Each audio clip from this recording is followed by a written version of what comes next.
دنیا کے آخری کناروں تک جماعتوں نے پہنچ کر اذانیں دی ہیں، نمازیں پڑھی۔ ناروے کے اوپر ہے North Pole end of the world, جہاں آگے آبادی ختم ہے، پانی ہے۔ تو ہم گئے ناروے پچھلے سال، تو اس سے پچھلے سال، تو میں نے وہاں کے ساتھیوں سے کہا بھائی میں نے وہاں جانا ہے۔ وہ کہنے لگے ہم تو یہاں رہتے ہیں، ہم وہاں کبھی نہیں گئے، تو آپ نے کیا کرنا ہے؟ میں نے کہا ادھر جا کے اذان دینی ہے، نماز پڑھنی ہے، دعوت دینی۔ اللہ کے نبی کی بات ہے کہ دنیا کے آخری کنارے تک اللہ میری بات پہنچائے گا۔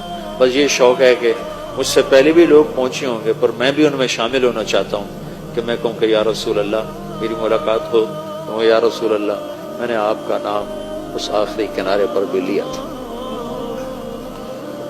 تو وہ پھر مجھے ڈرانے لگے، 2 گھنٹے کی فلائٹ ہے، 4 گھنٹے کی ڈرائیو ہے، آپ تھک جائیں گے۔ میں کہا نہیں، جانا ضرور ہے، ہماری ادھر تھی تو نہیں تشکیل پر، میں نے جانا ضرور ہے۔ تو خیر 2-4 ساتھی وہاں کے لیے کچھ اپنے، وہاں سے ہم 2 گھنٹے کا سفر کر کے پہنچے۔ پھر وہاں سے آگے، وہاں ایک چھوٹا سا شہر تھا آلٹا، تو میں دیکھ کے حیران ہو گیا، وہ بالکل ٹاپ پر ہے۔ وہاں 2 مہینے سورج نکلتا نہیں، دسمبر جنوری، اور 2 مہینے سورج ڈوبتا نہیں، جون جولائی، یہ 2 مہینے ڈوبتا نہیں۔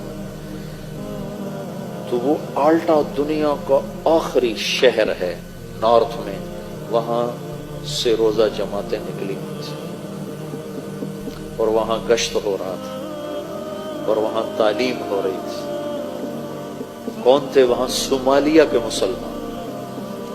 صومالین جب نکلے تو مائیگریٹ ہوئے، تو مختلف جگہوں پہ آباد ہوئے۔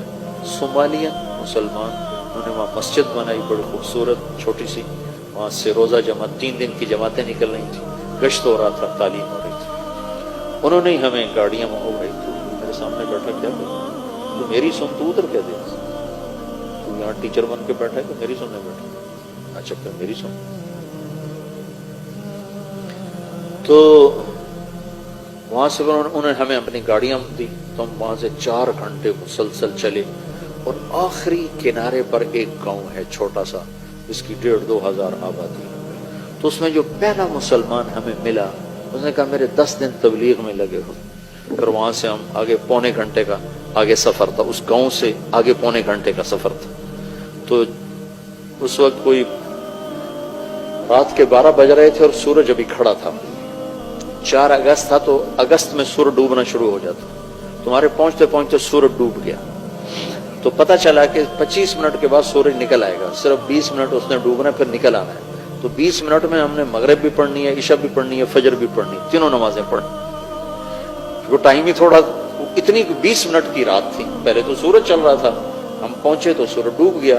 اب وہاں سے پتہ چلا، وہ جو ہمارے ساتھ تھا، وہ جس کے 10 دن لگے تھے، کہ یہ 20-25 منٹ بعد سورج باہر نکل آئے گا۔ تو خیر اتنی شدید ٹھنڈ اور سرد ہوا، میں نے مفلر سے لپیٹا اور گاڑی سے نکل کے دوڑ لگائی۔ وہ سمندر کے کنارے اوپر بڑی ہیبت ناک چٹانیں 2 جگہ دیکھ کر میں مبہوت ہوا زندگی میں، ایک ہمالیہ پہاڑ کو دیکھ کر، اور ایک وہ آخری کنارہ دیکھ کر۔ ساری دنیا پھری، پر ہیبت جو طاری ہوئی 2 جگہ۔ جا رہے تھے ہم کھٹمنڈو سے ڈھاکہ، تو کیپٹن نے اعلان کیا کہ آج سب آپ لوگ بڑے خوش قسمت ہیں، ہمالیہ پہاڑ پورے سال میں صرف 10 دن کے لیے چوٹی ننگی کرتا ہے، سارا سال یہ بادلوں سے ڈھکا رہتا ہے، 10 دن اکٹھے نہیں ہوتے، کبھی 1 دن، کبھی مہینے کے بعد 1 دن، کبھی 2 مہینے کے بعد 1 دن، ایسے۔ تو کہا وہ سال میں صرف 10 دن کے لیے ننگا ہوتا ہے، آج ہمالیہ پہاڑ سے بادل کوئی نہیں، آپ دیکھ سکتے ہیں۔ آپ یقین مانو، میں ادھر بیٹھا تھا، اعلان سن کے ادھر گیا دوسری کھڑکی طرف، تو دیکھ کر میں ایسے ہو، ایسی ہیبت میرے اوپر تاری، والجبال اوتادا، اور ہم نے پہاڑوں کو کیل بنا کے گاڑ دیا۔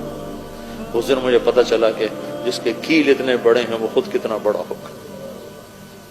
اور ایک وہ آخری کنارہ دیکھ کر میرے اوپر ہیبت طاری ہو گئی، میں نے آزان دی زور سے، ہوا سرد، پھر ایک چھوٹا سا وہاں انہوں نے ہال بنایا تھا گرم، جس میں وہ ٹورسٹ آ کے بیٹھ جاتے تھے، وہاں آ کر جلدی سے چادریں بچھائیں اور پہلے مغرب کی نماز پڑھی۔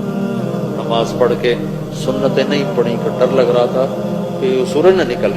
پھر ساتھ ہی عشاء کی نماز پڑھی. عشاء کی نماز پڑھنے کے ساتھ ہی پھر فجر کی اذان دی اور 2 سنتیں پڑھ کر پھر فجر کی نماز پڑھی. پھر میں نے بیان کیا، میں نے کہا اللہ سارے کام پورے ہو گئے، تیرے نبی کا پیغام ان ہواؤں نے سن لیا، لوگوں کو تو ہم سنا نہیں سکتے.